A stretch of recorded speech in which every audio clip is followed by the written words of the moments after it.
Everybody, welcome back to the Sunnydale Review. I'm Brian. I'm Jillian. Chit, how you doing?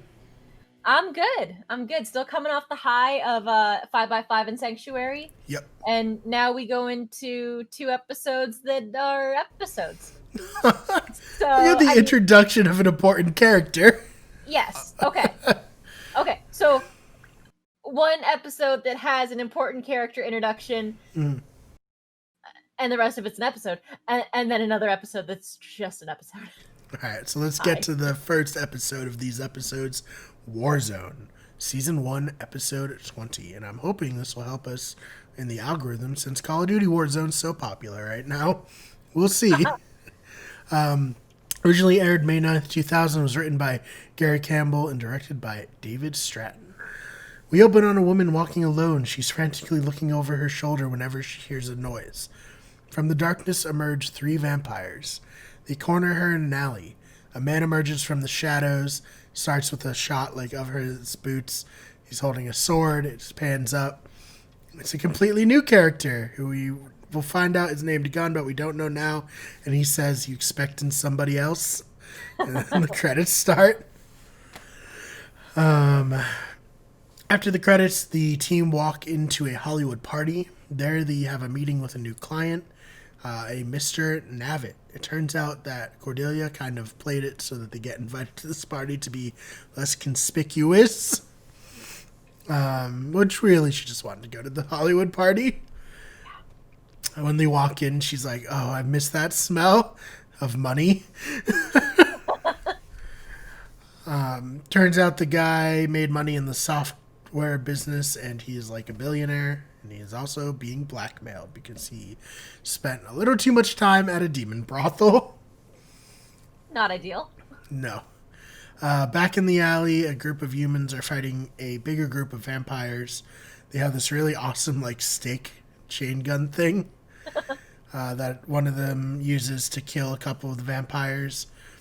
They're able to take a few of the vampires out, but they suffer losses on their side, including the guy who's shooting the stake gun, who we find out is named Bobby.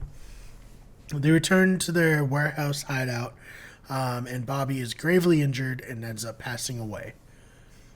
Angel pays the demon brothel a visit. They try to make him leave, but he tells them about the situation with one of their clients, and they're more open to that, and they tell him where to find the guy who is blackmailing Mr. Navitt with pictures of him there. Back at the warehouse, Gunn and his sister Alana have an argument about Gunn being reckless. The other members of the group get wind of Angel being in the area. They go out and see that Angel shake down the guy who took the pictures of Mr. Navitt, and while doing so, he puts on his vamp face to intimidate him even more. Mr. Navitt pays Cordelia and Wesley for their services rendered. It's a lot of money. And he also tells them to call him David. The They have a new friend. Yeah, exactly. He really is not sociable, so this is like the most social interaction he's had. The next day, he meets up with. The next day, Angel meets up with a guy who has the pictures, although now he has demon backup. Angel manages to get the photos while dodging attacks from the demon. Eventually, Angel is able to come out on top of their fight and kill the demon, and the guy runs away. As Angel is catching his breath after the fight, he is staked through the shoulder by one of Gunn's group. He gets chased into a warehouse where he has to dodge traps and attackers. He takes Alana hostage and is able to have a conversation with Gunn. He then tosses Alana aside. She hits a trap and nearly gets shot with an arrow, but Angel puts his hand out in front of her to save her from that. Angel tries to explain that he's on the same side of them, but they don't buy it and tell him not to show up again, but they let him live because he saved Alana from the trap. Angel, Cordelia, and Wesley realize that the group must have been pushed into attacking vampires and they're just fighting back. They want to figure out where they're staying and help them. So we see an impassioned anti-quote street trash speech by a vampire who says his name is or who says that Ty, the vampire from earlier who got into the scuffle with Gunn's group, is smart and shouldn't have been brought into a trap. He ends up killing Ty and says that all the vampires there need to take out Gunn's group. Gunn, Alana, and another group member discuss Angel's intentions. Angel finds the vampire nest from earlier and accosts one to find out where the group lives. The vampire attacks Gunn's group. They end up getting smoked out, figuring that in the daylight they wouldn't, be attacked by the vampires. However, the vampires wanted this and ended up grabbing Alana off of the street and throwing her into a van. Gunn had already realized that this was all a trap, so he's already running outside. He hops on the back of the van and sees his sister being bitten in the back of the van. She's screaming for him, and then he gets punched off of the van by one of the vampires. Wesley and Cordelia... What's that? Not great. Oh, no. Not great at all. Wesley and Cordelia are scoping out in abandoned warehouses. Angel finds the warehouse and gets invited in. Angel doesn't want to listen... Gunn doesn't want to listen to Angel's advice on not going after the vampire, especially because his sister was the one taken. Gunn locks Angel in a storage freezer while they go after the vamps. Gunn scopes out the vampire hideout. He finds his sister, and at first he's very happy to see her because she's alive, but then he realizes that she's been turned. She has this, long speech trying to convince, Gunn about, this is actually a good thing. I don't have to be afraid of anything anymore. But Gunn, she's like, why don't you let me turn you? And Gunn says no, so she throws him across the room. Kind of see how strong I am now? I don't need any protection. And then throws him. This is another one of those times where I'm like, okay, exactly what is the process of becoming a vampire and how long does it take? Because she hasn't even been missing a day. Whereas other people, it's they get killed, their body is found, and it's all the way past the wake, the funeral, and the burial before they wake up. So it's how exactly does this work? Yeah. we've seen it at all stages, right? In the coroner's office, at the wake, clawing up from their grave. Yeah. Let's see. Angel is trying to escape the freezer, and he does so by punching through the wall. He unfortunately can't actually reach the knob thing to open the freezer, so he did that all for nothing. Back in the warehouse, Gunn and Alana talk, and she's trying to convince him to let her turn him. Cordelia and Wesley have found the warehouse and free Angel. And there's a fun bit about how he could have used his cell phone to call them. He's like, no, it was easier to punch, and I'm in charge, okay? I decide when I use my cell phone. Oh, man. We all know he just straight up forgot he had one. Yeah. Oh, definitely. I don't know if it would have worked in the locker, though. No, definitely not. I mean, he was having cell service issues just driving down a street. Mm-hmm. As someone who, used to work in, pizza shops and stuff, I can tell you, if you check your phone in the freezer, there's no service in there. So, where are we? Sorry. Alana tells Gunn a story of when they were younger and how he always looked out for her. She seemingly convinces Gunn to turn... she convinces him to let her turn him. So she goes in to, bite him, and she says, say goodbye to the world you've known. And he says goodbye and stakes her. It's very sad. Yeah. Angel arrives to see this and tells Gunn that they have to leave. His group ends up coming in after Gunn, as then the vampires come in at the same time.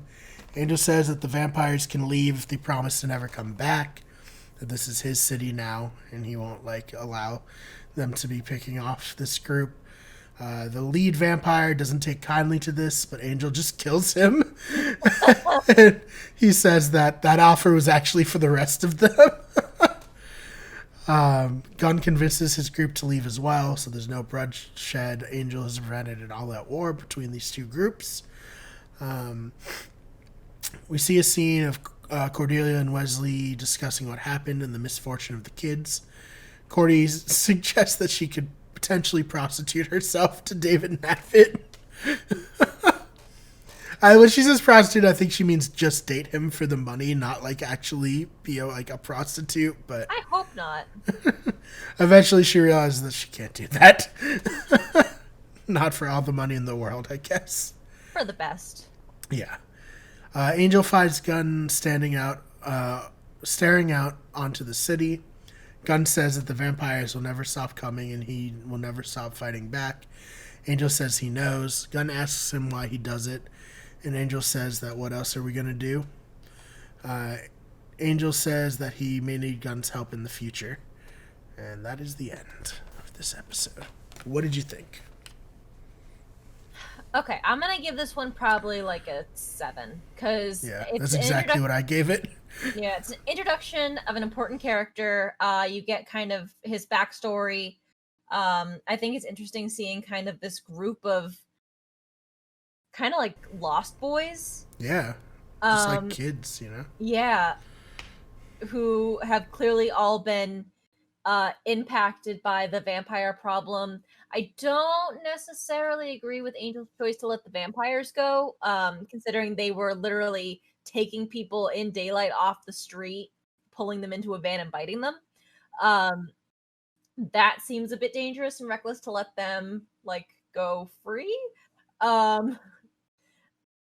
But yeah, I do think it's an important episode, definitely a watch, so that you get you know who Gunn is and know a little bit of his backstory for when they bring him in as more of a regular asset to the team. Yeah, definitely. I really like Gunn.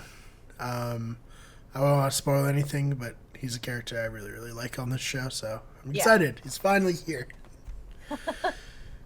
All right, so on to season 1, episode 21, Blind Date. Originally aired May 16th, 2000. Was written by Janine Renshaw and directed by Thomas J. Wright. We open on a street vendor peddling toys. A blind lady is walking towards him, and he asks her to stop so he can clear the toys for her so she doesn't trip.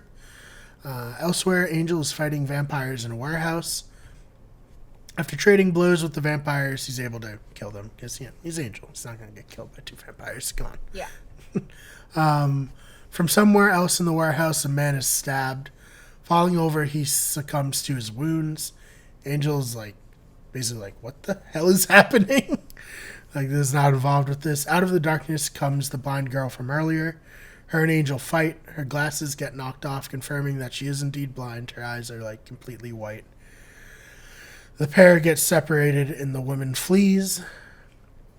The next day, Wesley and Cordelia are looking up info on blinded assassins, possibly on demons. I don't know. But Wesley says that there's no demons that are blind, just demons with many eyes, few eyes, but none with no eyes. Maybe Angel's found a new species. He's a little too excited about that. Yes.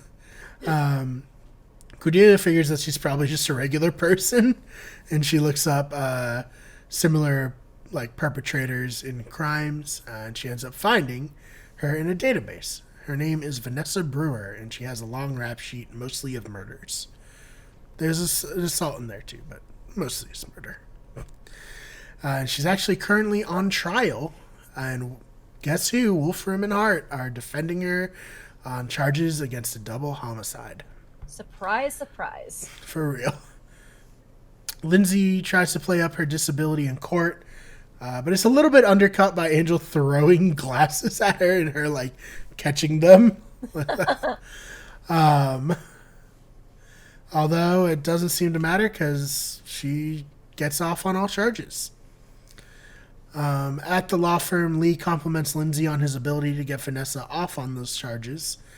And then Lindsay is brought into a room with Bernard from Lost. His name is Holland in this, but he's always super weird for me. Have you seen Lost? Yeah. Yeah, he's like this sweet old guy in Lost. In this, he's a very evil lawyer. It's always very strange. He just wanted to retire with his wife Rose and go on a little trip. So Holland says that Lindsay has been great in the courtroom, but some of his choices, like sending Faith after Angel, have been less than stellar. However, he feels that he's pulling out of it, and he really wants to see Lindsay succeed within the company. He also tells Lindsay that he needs to come up with a defense for Vanessa, possibly involving, a terrible childhood, because something is going to happen, and that something is she's going to kill children for the law firm. Lindsay asks, who are these children? As if that matters. I don't As if there's something these kids could have done to deserve being slaughtered. Yeah, but, no. Yeah. No. Holland is like, well, it's not our place to be involved with that. It's our place to defend the clients. It kind of is, but okay. Oh, man. So, back at Angel Investigations, Angel is very angry that Vanessa got off, and he throws a phone at the wall. Angel realizes that he's not able to fight Wolfram and Hart with his strengths. He can't even testify to the crimes that people have committed in front of him. And Cordelia's like, well, maybe Night Court. He's just much more efficient when it comes to punching things. Just when Angel is at his most despondent, in walks Lindsay. Lindsay says that he wants out of his lawyer life. He says that he knows Angel and that when he was alive, Angel didn't know poverty. Lindsay, however, has experienced true struggle, and that's why he decided to become a lawyer, so he'd never have to go through that again. Angel is very disinterested until Lindsay brings up the fact that children are going to be killed. And then he's like, wait, what? No, can't have that.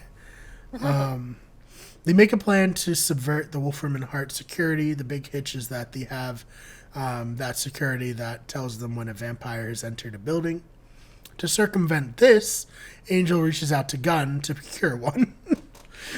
To procure one what? To procure a vampire. Okay. Yeah. He's like, it seems like, you think you can get one? He's like, I could, but why would I? And he's like, well, be fun. I'm like, all right, fine. Fair enough. Lindsay enters through the front door while Angel is going to come in from the sewer. He's welding a hole in the bottom of the building. As Angel enters the building, Gunn brings a vampire in a bag into the building, setting off the security and causing a scene in the lobby, allowing Angel to sneak in unnoticed. In the vault, Angel is attacked by a demon, but blows pink powder into its face, paralyzing it. He says, thank you, Wesley, and then, walks off. Super he grabs... easy, barely an inconvenience. Yeah, it really was. He ends up grabbing the files of Vanessa from the vault, but there's also a scroll which he's drawn to. There's a lot of heavenly music while he's looking at it. He takes that as well. But when he does, an alarm goes off, and he almost gets locked in the vault. Angel does end up getting out, but Lindsay is pulled in for a random mind reading. He gets cleared, but Lee gets shot in the head for trying to work with Wolfram and Hart's competitor. So, R.I.P. Lee, I guess. Any strong feelings? No?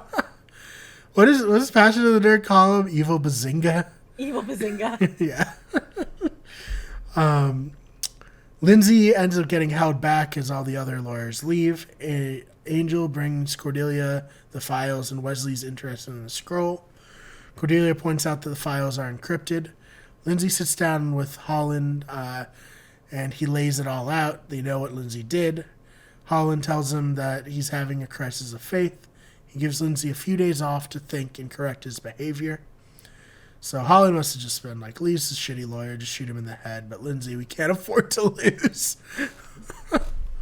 They probably have a psychic somewhere telling him that Lindsay has a bigger role to play. Right. Cordelia's on the phone with Willow, which is great, who's also working to break the encrypted files that Spike provided in Buffy. Yep. Although Willow has more success walking Cordelia through unencrypting these files. It turns out that Vanessa had intentionally blinded herself, and she trained with monks who believe in seeing with the heart and not seeing with the eyes. How about you see with your brain and know that killing kids is wrong? Mm-hmm. Also, can't you just learn the other shit while having eyes? Maybe even more deadly. Maybe it's a weakness because you can't always believe what your eyes tell you? Maybe. I have no idea. I mean, I am not going to defend gouging your own eyes out. No. I'll just put it that way. So, she is set to kill 3 blind seers who are children, and as they grow up, their powers will become more powerful, and Wolfram and Hart do not want that. They want them dead. Lindsay makes it back. Lindsay, sorry if I worried anyone. Cordelia, we just assumed you were dead. Oh, I love her. She's so great. Cordelia and Wesley are tasked with preventing the kid's mentor from getting to the safe house and thus being killed by Vanessa. Angel and Lindsay go to rescue the kids. Angel fights Vanessa and realizes that she can only perceive him when he's moving, since he has no heartbeat and doesn't breathe. He uses this to his advantage, and he ends up killing Vanessa. Wesley tells Angel that the scroll talks about a vampire with a soul, but that's all we get for that right now. Lindsay returns to Wolfram and Hart. There he sees Holland packing up his desk. Holland offers Lindsay a promotion as he is going upstairs. So while Lindsay flirted with heroism in this episode, he ultimately can't pass up this offer. Angel looks up over the city, very disappointed. I guess he kind of knows that Lindsay took the job. So yeah, what'd you think of this one? Knowing that Lindsay becomes a much bigger player, I think it is good to see like that he does have some semblance of a soul. Mm-hmm. And that he knows that like what Wolfram and Hart is doing is wrong. I think it's kind of some interesting, not necessarily character development, but character insights for Lindsay. Mm-hmm. It's good to see Gunn back. Good to see that again, he's an asset to the team. I love the little bait and switch thing they do with Gunn bringing in a vampire and kind of doing a look at this hand while this hand's clearly doing something else type of deal. Yeah, that's pretty great. Yeah. So I enjoyed this episode. I think I'll give it probably like a 7. It's not like an over the top amazing episode to me. It's I mean, it's not like a 5x5 or Sanctuary for me, but it's pretty good. Yeah. I like it too. I think things definitely heat up on the back, like the last few episodes of this. And with that, I am giving it a 7 as well. And yeah, is there anything else you want to say before we end this episode? I think that... Okay, so for anybody who didn't listen to our Buffy podcast, or our Buffy episode discussions, basically season 4 of Buffy, which was airing at the same time as season 1 of Angel, they went through some kind of issues with major cast members leaving unexpectedly, kind of halfway through the season, and kind of had to regroup. So I definitely feel like Blind Date is one of those episodes where I feel like in the back half of Angel, the writing was not so great, because I think that more attention was being given to Buffy. Knowing that like Buffy and Angel literally aired on the same night, so this Blind Date would have been airing on the same night as the finale, right? Or the story finale of Yeah. the season. Yeah. So I think that if I had seen like, the destruction of Adam directly before this episode, I would have been like, It's underwhelming. yeah, Yeah. yeah, yeah. Definitely And that, yeah. yeah, and like especially where with like Buffy, usually the episode before the finale is like a big gear up episode. Um this definitely Blind Date feels more like a filler episode to me. Because like I said, you don't really get character development with Lindsay, you get character insight because he doesn't actually end up changing at the end of this episode. Right. Um so yeah, just kind of thinking of it in that way, knowing that Buffy and Angel literally aired back to back.